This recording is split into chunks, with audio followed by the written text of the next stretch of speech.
Okay. So, but I guess the main point is you can still keep your home and still qualify. You can keep your car, you Yeah. can keep, if you have a business, you can keep your business running.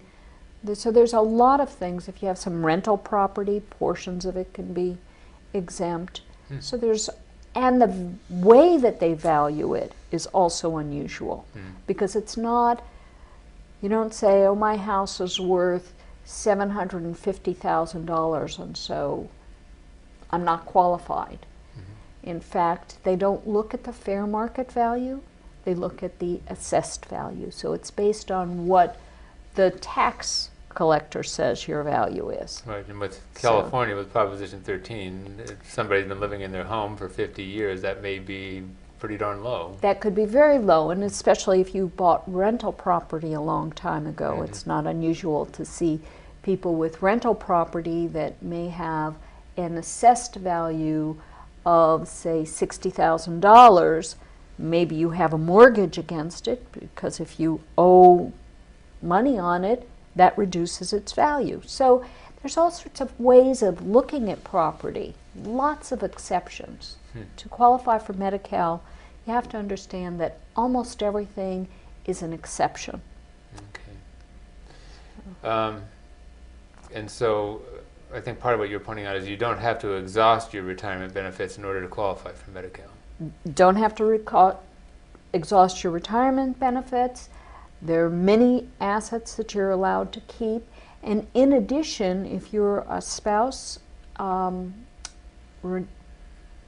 who has a loved one in a skilled nursing facility who's applying for Medi-Cal benefits, and it is only the person who's in the skilled nursing facility that would get the benefits. The spouse at home does not. Right. They can also keep about $109,000 in addition to the property that's not counted. Okay. Now, what can you do to qualify for Medi-Cal if you have more assets than, if your assets exceed these guidelines for the exempt assets and so forth? And you said 109,000 in addition. In addition, plus the community, the person in the skilled nursing facility can keep 2,000. So you're getting up towards 111,000 that you can keep, and that's in assets valued at the Medi-Cal value. Mm-hmm. So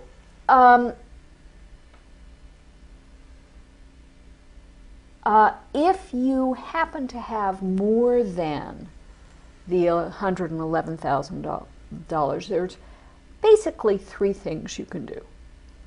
One is you can just go out on a spending spree.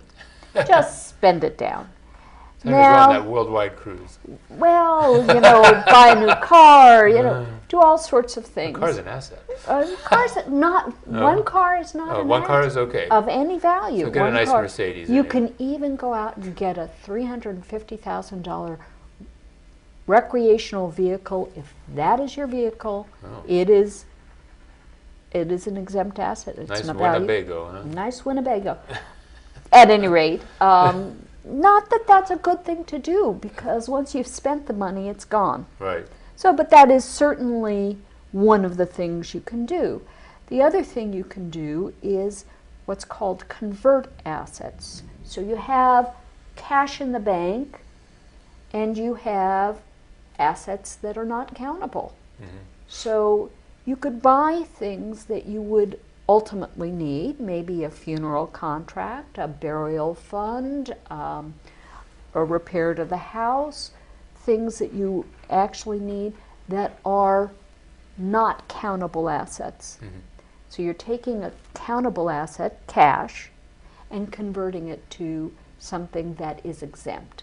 Mm-hmm. That's another way. It's a form of spending, but you may not be spending. For example, an annuity is a potentially useful vehicle for converting your asset. If you structure it correctly and you understand that there are costs associated with purchasing an annuity, and there's some issues that you have to be aware of if you should choose to purchase an annuity to convert from a countable asset to a non-countable. The last way to do it is to give your excess property away. Mm-hmm.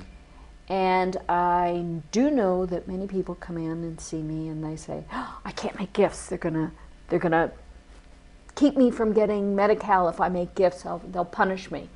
And while it's true that in the application process you must disclose every gift that you've made, if a gift is structured properly, you can end up still receiving Medi-Cal benefits. It will be evaluated, but you can give away property in a very structured and careful way, mm-hmm. and still qualify for benefits. It's really important to know, though, when you give something away, you've given it away. Don't get it back. It may not be there for you, and that's a really big concern whenever you start thinking about giving your property to a child to hold for you. Mm-hmm. Many things can happen. Your child could come into their own set of problems, creditor problems, injury, bad marriage. So there's lots of considerations. Laid off. There's lots of considerations you want to look at before you consider giving your property away, because once given, it's gone. Okay. What is the significance of the order of death of the spouses? And what if the spouse who lives in the home dies first? Well, that's a very big concern, because whenever I work with a couple for Medi-Cal, and usually I get all the documents prepared. I'm a strong advocate for preparing the documents in advance, but not necessarily transferring or changing your asset structure until or if it's ever necessary.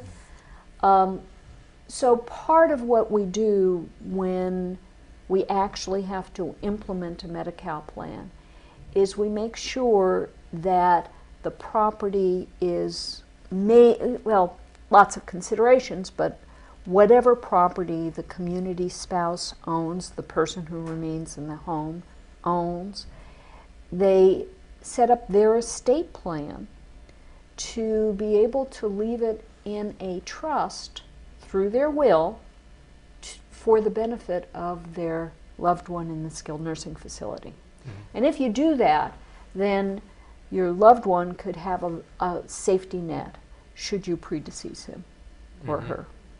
So, but what happens really, so what we're saying is you need to plan for this. You need to plan. It doesn't, you Otherwise, don't want to. Otherwise, what would happen is something else could happen with those assets. Right. They could pass back to your spouse, and then the spouse loses their Medi-Cal benefits. So that the one who's in the home, assuming they're not not having the care.